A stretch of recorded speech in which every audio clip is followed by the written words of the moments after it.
제 이름은 정순입니다. 올해로 73이고요. 지금은 서울 외곽 작은 요양원에서 지내고 있습니다. 많은 사람들 눈엔 그저 평범한 할머니일 겁니다. 가끔 병원 가는 길에 젊은 간호사들이 저를 보면 어머님 어디 아프셨어요? 묻곤 하죠. 그럴 때마다 속으로 웃습니다. 내가 병든 게 아니라 세상이 병들었거든요. 내 자식도 내 며느리도 그 병에 걸렸고요. 지금부터 하는 이야기는 제가 6년 전 제 인생의 전부였던 아들과 그 며느리에게 어떤 취급을 당했는지 그리고 어떻게 복수했는지를 들려드리는 겁니다. 어쩌면 불편할 수도 있어요. 하지만 끝까지 들으신다면 제가 왜 그렇게 했는지 그 피눈물의 의미가 무엇인지 아실 수 있을 겁니다. 2019년 3월 11일 비가 오던 월요일이었습니다. 아침부터 며느리 수진이가 제게 전화를 걸어왔습니다. 어머님, 오늘 민수 퇴근하고 시간 좀 되세요? 저녁 드시고 가시면 좋겠어요. 순간 저는 기분이 좋아졌습니다. 왜냐면 며느리가 먼저 저를 초대하는 일은 정말 드물었거든요. 보통은 제가 먼저 연락해서 혹시 이번 주에 애들 얼굴 좀 볼 수 있을까? 해야 겨우 약속이 잡혔죠. 그래도 불편할까봐 말 한마디, 행동 하나 조심하며 지냈습니다. 아들 집에 발걸음할 때마다 저도 모르게 손에 바리바리 뭘 들고 갔죠. 김치, 장조림, 멸치볶음, 잡채 심지어는 사돈, 어르신 드릴 홍삼까지 챙긴 적도 있어요. 그날도 저는 찜갈비를 한 냄비 가득 만들었습니다. 민수가 제일 좋아하는 음식이었거든요. 불고기보다 비싼 LA 갈비를 사서 뼈 사이에 칼집까지 다 내고 양념은 하루 전날부터 채워뒀습니다. 택시 타고 이동하면서도 뚜껑 열릴까 봐 손수건으로 꽁꽁 싸맸죠. 그렇게 해서 저녁 6시에 도착했어요. 현관문을 열자 수진이 문 앞에서 웃으며 절 맞이했어요. 정말 오랜만에 본 웃음이었습니다. 어머님, 오셨어요. 안 그래도 기다리고 있었어요. 여기요. 신발 벗고 들어오세요. 순간 제 마음도 풀렸습니다. 아, 그래도 얘도 마음이 있었구나. 내가 너무 예민했나 싶었죠. 하지만 그날 저녁 식탁은 달랐습니다. 찜갈비를 꺼내 놓자마자 수지는 접시를 치우더군요. 어머님, 요즘 민수 고기 안 먹어요. 다이어트 중이라. 그리고 저희는 지금 유기농 채식 위주로 식단 바꾸고 있어서요. 이건 그냥 제가 처리할게요. 찜갈비를, 그 고운 손으로 직접 만든 찜갈비를 처리하겠다며 냉장고에 넣지도 않고 그대로 음식물 쓰레기 봉투에 넣었습니다. 그 광경을 본 제 손은 덜덜 떨렸습니다. 수진아, 이거 민수가 좋아하는 거잖니. 내가 그 애 어릴 때부터 이거 해줄 때마다 3그릇씩 먹었는데 그 말에 수진이 피식 웃으며 말했어요. 어머님, 그건 예전 얘기죠. 요즘 민수는 그런 거 안 먹어요. 위장 약해서. 그리고요, 솔직히 말씀드리자면 어머님 오실 때마다 부담돼요. 저도 제 공간이 필요하거든요. 옆에 앉아있던 민수는 아무 말도 하지 않았습니다. 그저 고개를 숙이고 밥만 뜨고 있었죠. 저는 물었습니다. 민수야, 너도 그렇게 생각하니? 민수는 잠시 머뭇거리더니 조용히 말했습니다. 엄마 수진이 요즘 좀 많이 힘들어해. 나도 회사 일 때문에 신경이 예민해서 그냥 잠깐 엄마도 혼자 좀 지내보는 게 어때? 그 말이 떨어지자마자 수진이 말을 잇더군요. 맞아요. 어머님도 이제 어머님 인생 사셔야죠. 너무 아들한테 의존하지 마시고요. 그날 저는 집에서 나왔습니다. 딱히 짐도 없었어요. 제 물건은 대부분 고이 싸서 박스에 담겨 현관 옆에 놓여 있었더라고요. 빨래 바구니에 담긴 수건, 제가 직접 짜서 건조대에 걸어뒀던 손수건까지 모두요. 택시를 타고 서울 변두리의 임대 아파트로 향했습니다. 예전에 다리 다쳤을 때 잠깐 머물렀던 그곳, 월세 28만 원짜리 방이었죠. 관리비 포함하면 35만 원, 그게 제 현실이었습니다. 왜냐면 제 이름으로 돼 있던 집은 몇 년 전 아들 명의로 바꿔줬거든요. 대출을 조금이라도 더 받는다고 수진이 설득했고 민수는 그냥 그렇게 하자고 했습니다. 그날 밤 저는 방 한 구석에 앉아 벽을 바라보며 이렇게 말했습니다.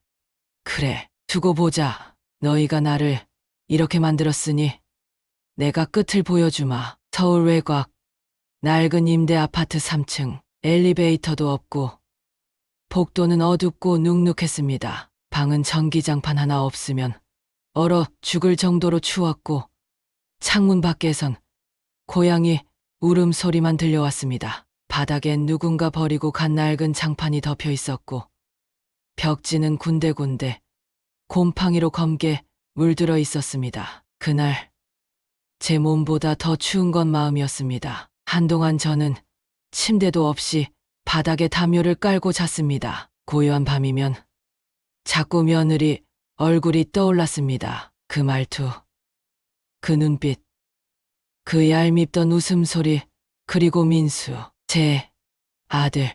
내가 너를 어쩌다 저렇게 만들었을까. 내가 아팠을 땐 밤새 수건에 찬물 적셔 이마 식혀줬고 내가 배고플 땐 내가 굶어가며 먹였는데 어떻게 엄마한테 그런 말을 할 수 있니? 하루는 문득 그런 생각이 들더군요. 이대로 죽진 말자. 그냥 버려지듯 사라지다. 죽긴 억울했습니다. 인생의 마지막은 내 방식으로 끝내야겠다 싶었죠. 그렇게 저는 복수를 계획하기 시작했습니다. 먼저 해야 할 건 현실을 직시하는 일이었습니다. 제 통장 잔고는 14만 3천 원, 의료보험은 밀려 있었고 노인연금은 월 30만 원이었습니다. 죽을 때까지 이렇게 살아도 누구 하나 돌보지 않을 거라는 사실을 깨닫는데 오래 걸리지 않았습니다. 하지만 그 대신 시간이 있었습니다. 그리고 의지가 있었죠. 제가 처음 간 곳은 동사무소였습니다. 복지사 선생님께 조심스럽게 물었습니다. 혹시 나이가 많아도 일할 수 있는 데가 있을까요? 뭐든 해보고 싶어서요. 그분은 조금 놀란 눈치였지만 친절하게 알려주셨어요. 노인 일자리 사업부터 시작해서 실버 돌봄 프로그램, 요양보호사 교육까지, 특히 요양보호사 자격증 이야기를 듣는 순간 저는 머릿속에 어떤 그림이 그려졌습니다. 그래, 내가 남의 노인을 돌보기 전에 내 아들놈부터 돌봐줄 사람을 만들어야지. 그날부터 하루도 빠짐없이 교육을 받으러 다녔습니다. 처음엔 무릎이 시큰거리고 눈이 침침해도 놓지 않았습니다. 매일 아침 새벽 6시에 일어나 도시락을 싸서 나가고 버스를 2번씩 갈아타며 교육장을 향했습니다. 수업 시간엔 젊은 선생님이 말하는 걸 녹음해 와서 밤마다 다시 듣고 노트에 글씨를 적어 연습했습니다. 그렇게 3달이 지나 드디어 자격증 시험을 받고 붙었습니다. 합격증을 손에 들고 돌아오는 길, 저는 처음으로 웃었습니다. 누가 봤다면 미친 사람처럼 보였을지도 모르죠. 자격증을 따고 난 후 저는 새 신분증을 만들었습니다. 실은 그냥 주민등록증 재발급이었지만 기분은 새 사람이 된 것 같았습니다. 그 이름으로 새 통장을 만들고 아는 사람 통해 노인 돌봄 센터에 지원서를 넣었습니다. 놀랍게도 면접을 보자마자 합격했습니다. 정순 어르신, 연세에 비해 말씀이 또렷하시고 에너지가 있으시네요. 이렇게 시작된 요양보호사 생활은 녹록지 않았습니다. 어르신 치매 증상에 욕설 듣기도 했고 허리 삐끗하며 욕창 닦은 날도 많았습니다. 하지만 저는 그 고단함 속에서 제 존재를 다시 찾았습니다. 누구도 나를 무시하지 않았고 누구도 나를 내쫓지 않았습니다. 무엇보다 매달 들어오는 수입이 생겼다는 게 컸습니다. 그 돈은 쓸 생각도 하지 않았습니다. 전부 따로 통장에 모았습니다. 그건 복수를 위한 자금이었으니까요. 그 즈음 민수네 집에 일이 생겼다는 소문이 들려왔습니다. 민수가 다니던 회사에서 구조조정이 있었고 결국 희망퇴직을 했다는 얘기였습니다.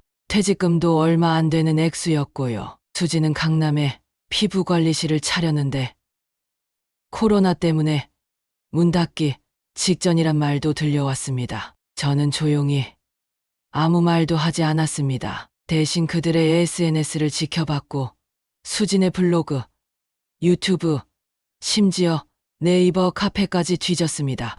어떤 글을 썼는지, 어떤 협찬을 받았는지, 어떤 이미지를 유지하려 하는지, 그리고 마침내 약점을 하나 잡았습니다. 수진이 블로그에 썼던 허위 광고 글이 몇 개 있었습니다. 자극적인 문구와 함께 고가의 건강보조제를 홍보한 뒤 실제로는 공장에서 만든 저가 제품을 포장가리에서 팔았더군요. 저는 그 자료를 전부 캡처하고 따로 정리해 두었습니다. 혹시 모를 나를 위해 그때 깨달았습니다. 이제 나도 이 세상에서 무기 하나쯤은 가진 사람이구나. 2021년 여름, 서울은 덥고 습했습니다. 마스크를 써도 얼굴엔 땀이 줄줄 흐르고 사람들은 모두 지쳐 보였습니다. 그해 여름, 민수에게서 전화가 왔습니다. 2년 만에 전화였습니다. 엄마, 낮은 목소리였습니다. 저는 침착하게 받았습니다. 그래.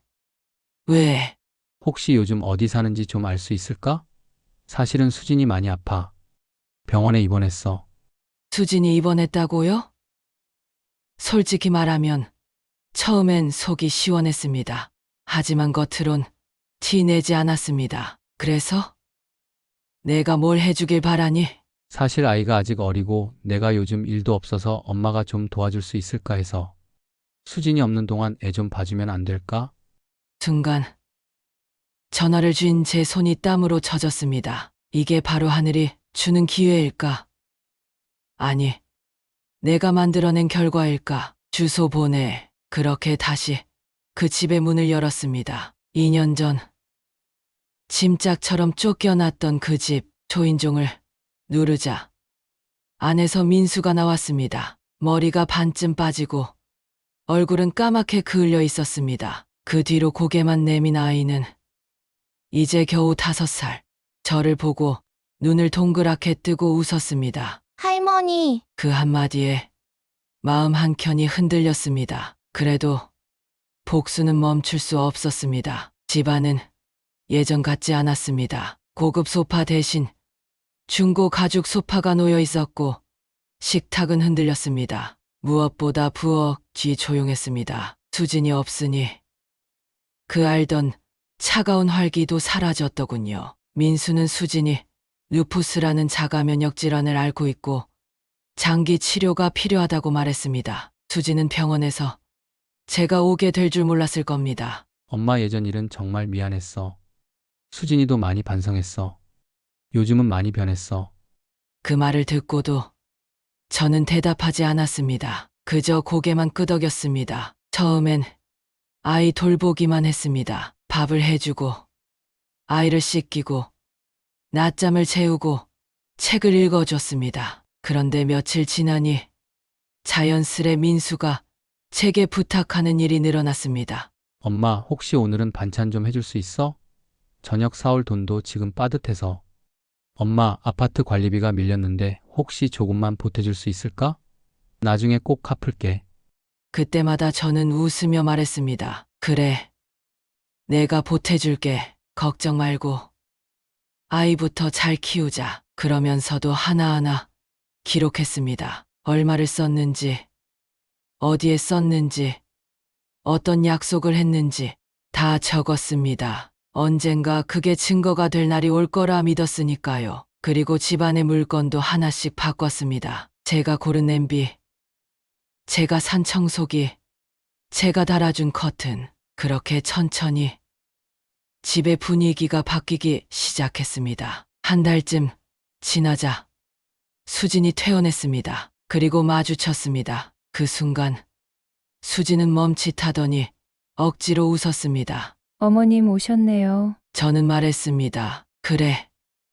다시 왔다. 근데 이번엔 내가 나갈 일은 없을 거야. 수진의 눈동자가 흔들렸습니다. 저는 웃지 않았습니다. 그저 조용히 그 집의 안방으로 들어가 문을 닫았습니다. 수진이 퇴원하고 돌아온 첫 주는 조용했습니다. 어색한 공기 속에서도 아이는 웃고 민수는 눈치를 보며 중간 역할을 하려 했었죠. 하지만 사람은 쉽게 변하지 않습니다. 수지는 퇴원한 지 일주일도 안 되어 다시 그 차가운 주인의 자리를 찾으려 했습니다. 어머님, 그 접시는 원래 제가 쓰던 방향으로 놓는 게 좋아요. 식탁은 그렇게 세팅하지 않거든요. 어머님, 아이는 제가 보죠. 어머님 스타일은 요즘 교육이랑 좀 달라서요. 그 말 한마디 한마디가 저를 다시 예전으로 끌어당기려 했습니다. 그때의 굴욕, 냉대, 무시. 하지만 저는 이번엔 다르게 대응했습니다. 조용히, 말없이. 하지만 정확하게. 제가 쓴 수첩은 이제 3권째였습니다. 날짜, 상황, 발언, 금전 흐름, 심지어 수진의 상태와 병원 진단서, 곡사본까지 모았습니다. 수진의 건강 상태에 대해 허위로 부풀린 부분이 있다는 것도 알고 있었죠. 진료 기록 열람을 통해 확보한 문서에서 진단은 분명 경증 루푸스, 비약무료법 권장이었는데 민수는 주변에 생명 위협까지 있는 병이라고 이야기하고 있었습니다. 보험 청구를 위해 부풀린 설명이었죠. 저는 그 내용을 사진 찍어 메일로 따로 저장해뒀습니다. 수진에게 직접적인 복수를 하는 대신 저는 지치게 만들기로 했습니다. 아침엔 일부러 이른 시간부터 청소기를 돌렸고 수건을 말릴 땐 거실을 점령했습니다. 반찬을 만들 땐 수진이 쓰는 유기농 조미료 대신 제가 고향에서 받아온 젓갈과 액젓을 써서 집안에 냄새를 퍼뜨렸습니다. 이 냄새 뭐예요? 아, 이거 우리 시댁에서 먹던 방식이야. 몸에 좋아. 너도 좀 먹어봐. 그 말에 수지는 표정을 찌푸렸지만 반박은 못했습니다. 제가 이제 간병자라는 위치에 있었기 때문이죠. 병원 진단서를 들이밀면 민수가 제 편을 들 수밖에 없는 상황이었습니다. 그리고 실제로 그랬습니다. 수진아, 엄마가 지금 우리 도와주는 입장인데 좀만 참자. 요즘 엄마 아니었으면 진짜 못 버텼어. 그 말이 나온 순간 수진의 눈빛이 바뀌었습니다. 위협을 느낀 겁니다. 자신의 영역을 누군가가 조금씩 잠식하고 있다는 불안감. 그리고 그건 제가 원하던 반응이었습니다. 저는 다시 오래된 노트북을 꺼내 들고 가까운 법률 상담소를 예약했습니다. 노인법률구조센터에선 무료 상담도 해줬고 제 이야기를 듣던 젊은 변호사는 말했습니다. 어르신, 만약 자녀가 어르신 명의의 재산을 편취하거나 생활비를 착취한 증거가 있으면 그건 법적 절차 가능합니다. 상속 포기, 증여 취소, 심지어 부양 의무 위반으로도 문제 제기하실 수 있어요. 그 말에 저는 조용히 수첩을 건넸습니다. 이게 제 기록입니다. 변호사는 조용히 페이지를 넘기다가 말했습니다. 이거 거의 재판 제출용 자료 수준이에요. 전 미소를 지었습니다. 저에게 가장 강력한 무기는 이 기록이었고 그동안 참아온 인내였습니다. 민수의 사업은 점점 더 어려워졌습니다. 부업으로 시작한 배달도 체력적 한계로 오래 가지 못했고 대출은 점점 쌓여갔습니다. 수지는 다시 건강이 악화됐다며 병원에 누웠고 아이는 점점 저를 진짜 보호자처럼 따르기 시작했습니다. 어느 날 밤 민수가 제 방에 와서 말했습니다. 엄마 혹시 집을 담보로 조금만 대출을 받을 수 있을까? 그 돈으로 수진 치료도 하고 생활비도 좀 나중에 꼭 갚을게. 저는 그 자리에서 고개를 저었습니다. 그 집 지금 내 명의야. 기억 안 나? 그때 내 이름으로 옮겼다가 다시 내 앞으로 돌렸잖아. 공증도 다 끝냈어. 민수의 얼굴이 하얗게 질렸습니다. 그리고 그 순간 제가 준비한 마지막 한 수가 완성되었음을 직감했습니다. 2022년 겨울 그 집은 더 이상 예전의 모습이 아니었습니다. 민수는 마치 하루하루가 빚 갚는 날 같았고 수지는 더 이상 당당하지 않았습니다. 매일 병원에 다니며 약을 타는 삶에 지쳤고 블로그며 유튜브며 다 문을 닫았습니다.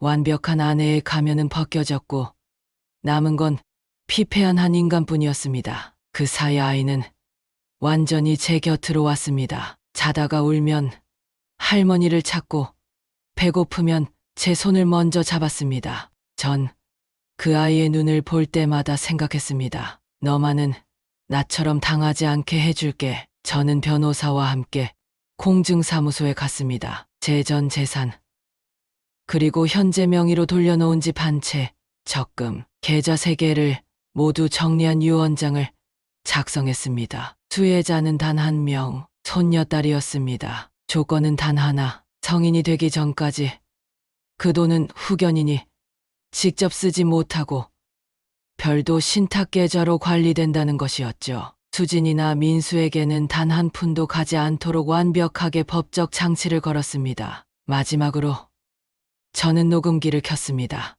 2022년 12월 3일. 나는 정순. 살아있는 동안 마지막 뜻을 남깁니다. 나는 내 아들과 며느리에게 수년간 정신적, 물질적 학대를 받았습니다. 내가 그 집을 나와 요양보호사 자격을 따고 그 집으로 다시 들어갔던 건 그저 소녀 하나만이라도 지키고 싶어서였습니다.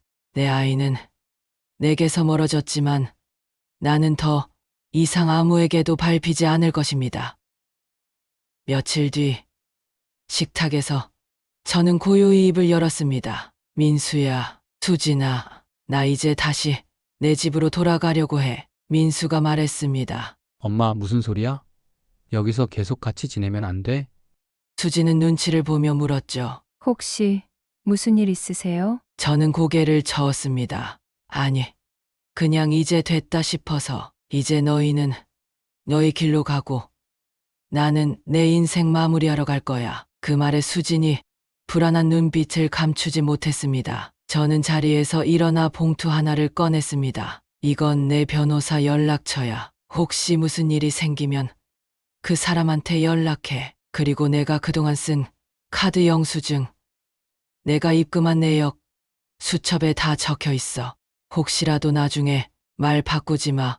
민수가 봉투를 열어보고 눈이 커졌습니다. 엄마, 이건... 그래, 내가 그렇게 엄마는 우리한테 기대지 말라고 했지? 잘 기억해둬. 난 지금부터 너희한테 아무것도 기대하지 않을 거니까. 수지는 말없이 입을 다물었습니다. 그 얼굴은 무너져 내리는 듯했습니다. 짐을 싸고 현관을 나서기 전 손녀가 제 옷자락을 잡았습니다. 할머니, 또 올 거지? 저는 무릎을 꿇고 아이의 얼굴을 바라보며 말했습니다. 할머니는 언제나 너 편이야. 내가 나중에 다 크면 이 편지를 꼭 읽어. 할머니가 널 얼마나 사랑했는지 알게 될 거야. 작은 편지를 손녀 가방에 넣고 저는 그 집을 떠났습니다. 지금 나는 조용한 요양원에 살고 있습니다. 매일 햇볕이 잘 드는 창가에 앉아 차를 마시고 라디오를 듣고 손녀의 사진을 봅니다. 아이는 잘 크고 있고 한 달에 한 번 편지가 옵니다. 그 아이 글씨로 또박또박 적힌 말. 할머니, 보고 싶어요. 내가 바란 건 큰 게 아니었습니다. 단 한 명이라도 내 진심을 알아주는 것. 그게 전부였습니다. 그리고 이제야 말할 수 있습니다. 나는 내 자식에게 무릎 꿇게 하지 않았다. 단지 무릎 꿇고 싶게 만든 것뿐이다.